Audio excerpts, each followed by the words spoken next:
আপনারা দেখছেন FOB news. FOB news মানে আপোষহীন স্বচ্ছতা। সংবাদ সংগ্রহ করতে গিয়ে সাংবাদিক আক্রান্ত। আমরা আজ দেখিয়েছিলাম বর্ধমান শহরে রাতের অন্ধকারে এক সাংবাদিকের বাড়িতে দুষ্কৃতীরা চড়াও হয়ে ব্যাপক ভাঙচুর করার ছবি। এই সংবাদ চারিদিকে ছড়িয়ে পড়তেই বিভিন্ন সংবাদ মাধ্যমের প্রতিনিধিরা ঘটনাস্থলে পৌঁছান। তারপরেই সেখানে নতুন করে উত্তেজনা সৃষ্টি হয়। অভিযোগ, সাংবাদিকরা যখন ভিডিও ও ছবি তুলছিলেন সে সময় একদল দুষ্কৃতী তাদের ছবি তুলতে বাধা দেয়। শুধু তাই নয়, বেশ কয়েকজন সাংবাদিকের ক্যামেরা ও মোবাইল ফোন ছিনিয়ে নেওয়া হয় বলে অভিযোগ উঠেছে। এই ঘটনার পর জেলা জুড়ে সাংবাদিক মহলে ব্যাপক ক্ষোভ তৈরি হয়েছে। তাদের দাবি, হামলাকারীদের অবিলম্বে গ্রেপ্তার করে দৃষ্টান্তমূলক শাস্তি দিতে হবে, না হলে বৃহত্তর আন্দোলনে নামতে বাধ্য হবেন তারা। এই ঘটনায় ক্ষতিগ্রস্ত সাংবাদিক শেখ ইমতিয়াজ সমস্ত ঘটনা লিখিতভাবে বর্ধমান থানাকে জানায়। তারপরেও পুলিশের তরফে এখনো পর্যন্ত কোনো প্রতিক্রিয়া পাওয়া যায়নি। তবে বর্ধমান দক্ষিণের বিধায়ক খোকন দাস এই ঘটনার পরিপ্রেক্ষিতে একটি সাংবাদিক বৈঠক করেন। আজকে খুব কম সময়ের মধ্যে আমাকে ডেকে আজকে কিছু বক্তব্য রাখতে হচ্ছে সাংবাদিক দাদা ভাইদের কাছে। আপনারা জানেন যে কদিন ধরে সরাইটিকোর একটা ঘটনা ঘটছে। সরাইটিকোর হচ্ছে উত্তর বিধানসভা কেন্দ্র, এটা আমার দক্ষিণের কোনো ব্যাপার না। সেখানে কারা কারা কোন গন্ডগোল কি কারণে করছে এসবও আমি জানি না।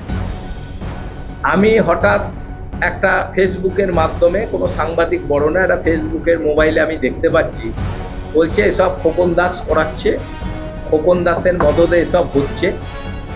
কিন্তু আমি গুরুত্ব দিই নাই, কারণ যেহেতু ওটা আমার বিধানসভাও না, আমার গুরুত্ব দেওয়ার কোনো মানেও হয় না, ওটা আমার কোনো বিধানসভাই না।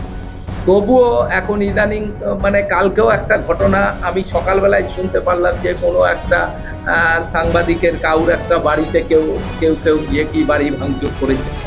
এটা আমি সকালে শোনার সঙ্গে সঙ্গে আমি আইসি সাহেবকে কঙ্কাল কালীবাড়ি দিয়ে ফোন করেছি যে স্যার এরকম একটা ঘটনা ঘটলো, আমি শুনতে পাচ্ছি, কি হয়েছে জানি না, কিন্তু আপনি গোটা ব্যাপারটা একটু তদন্ত করে দেখুন।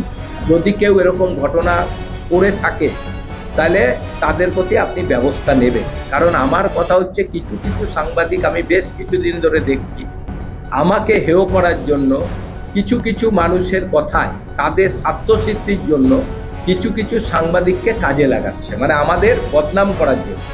যেহেতু বিধানসভা নির্বাচন আসছে, সেই বিধানসভা নির্বাচনকে সামনে রেখে কেউ কেউ আমাদের বিভিন্নভাবে বদনাম করাতে চাইছে, আমরা তার নাম বলতে চাই না। আর সব থেকে বড় ব্যাপার, এই বিধানসভা, এটা আমার নিজের বিধানসভায় কোনো ব্যাপার না। আমার বিধানসভা আপনারা নিশ্চয়ই দেখছেন, 35টা ওয়ার্ডে সুস্থভাবে আমাদের সব চলছে, এখানে কোনো গন্ডগোল নাই, যাবে না।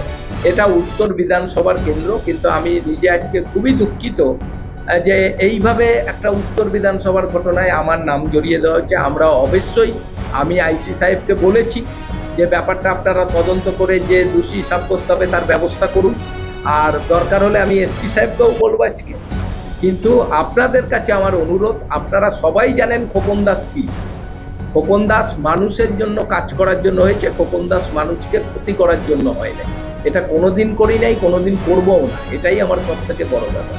এর ভিতরে একটা চক্রান্ত আছে, কেউ চক্রান্ত করে কোনো সাংবাদিকদের দিয়ে আমাদের এইভাবে একটা বদনাম করার চেষ্টা করছে। আপনারা এটা অবশ্যই দেখবেন, আমি বলবো।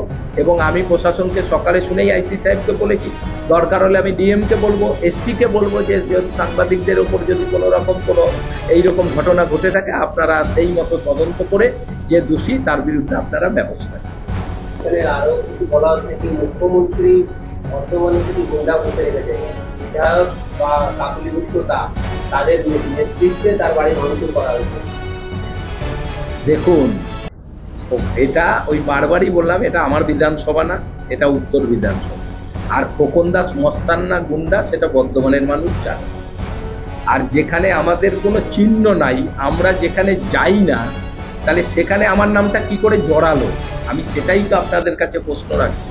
যে আমার তো বিধানসভাও না, আমি ওখানে কোনোদিনই যাই না, ওখানে কি ঘটনা কার কি করেছে কিছুই আমার জানার মধ্যে না, তাহলে আমার নাম কি করে জড়ালো, তাহলে নিশ্চয়ই আপনারা এটা বুঝতে পারছেন যে এর ভিতরে একটা গভীর ষড়যন্ত্র আছে। এটা কেউ ষড়যন্ত্র করে এইভাবে আমাদের নামে বলে আমাদের বদনাম করতে চাইছে।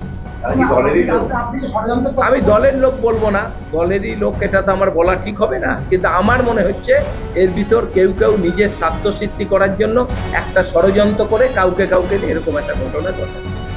মানুষে ভাবছে বিধায়কের নামে যদি একটা বদনাম করে দেওয়া যায়, বিধায়কের ভাবমূর্তিটা যদি নষ্ট করা যায়, যার যেরকম ভাবে স্বার্থ আছে সে সেই স্বার্থকে কাজে লাগানোর জন্য এরকম না। আমরা দলের কথা বলবো না, কারণ আমিও তো অন্ধকারে, কে করছে কি করছে আমরা কিছুই জানি না। তদন্ত সাপোর্ট এসপিরা পুলিশরা তদন্ত করুক, তদন্ত করে দেখুক কার সঙ্গে কারা এর সঙ্গে যুক্ত আছে সেটা দেখুক।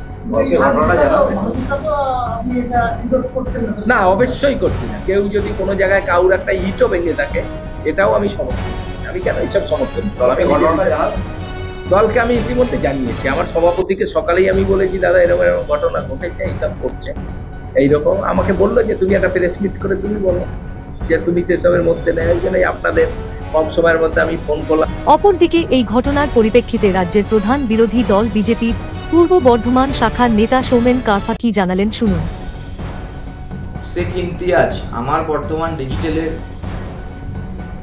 সাংবাদিক, তিনি অভিযোগ করেছেন তার ভিডিও এবং তার ফেসবুক যে পেজ আছে তার মাধ্যমে যে তার বাড়ি ভাঙচুর করা হয়েছে এবং আমরা দেখলাম সেই দৃশ্য। এবং তার অভিযোগের তীর তিনি নাকি বর্ধমান দক্ষিণের তৃণমূলের বিধায়ক খোকন দাসের বিরুদ্ধে বোধহয় কোনো একটি খবর করেছিলেন।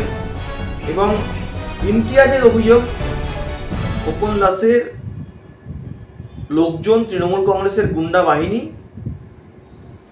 খোকন দাসের নির্দেশে তার ঘরের উপর হামলা করেছে। সত্যি কথা বললে আপনি টার্গেট হবেন। সংবাদ মাধ্যম তার কাজ হচ্ছে খবর পরিবেশন করা। সেই খবর কারোর পছন্দ হতে পারে, কারোর পছন্দ না হতে পারে, কিন্তু তার জন্য সেই কণ্ঠকে দমন করা, আমাদের যে সংবিধান তার যে চতুর্থ স্তম্ভ বলা হয় মিডিয়াকে, সংবাদ মাধ্যমকে, তার উপরে যে আক্রমণ, তার পরিবারের উপরে যে আক্রমণ, সে আক্রমণের আমি তীব্র নিন্দা জানাচ্ছি। এবং শেখ ইমতিয়াজ এবং আমার বর্তমান ডিজিটাল তার পাশে আমি এবং সর্বতভাবে আছি এবং বিজেপির তরফ থেকে তার পাশে আছি। শাসক দল এবং তৃণমূলের বিরুদ্ধে খবর করতে গিয়ে যদি কোনো রকম আক্রান্ত হয় যে কোনো সংবাদ মাধ্যম বর্ধমান জেলা জুড়ে, তার পাশে ভারতীয় জনতা পার্টি থাকবে, আমরা থাকব। এই হচ্ছে কথা, আমার বার্তা দেওয়া। তাই সামনে যে 26-এর নির্বাচন, আজকে মানুষের গণতান্ত্রিক অধিকার কেড়ে নেওয়া হচ্ছে, কথা বলার অধিকার কেড়ে নেওয়া হচ্ছে।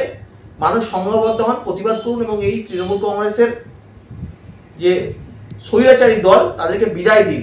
এবং এই যে বিধায়ক, তারা যেমন নিজেদেরকে রাজা এবং জমিদার ভাবছেন, এদেরকে বিদায় দিন এবং মানুষের সরকার ভারতীয় জনতা পার্টির সরকার গড়ে তুলুন।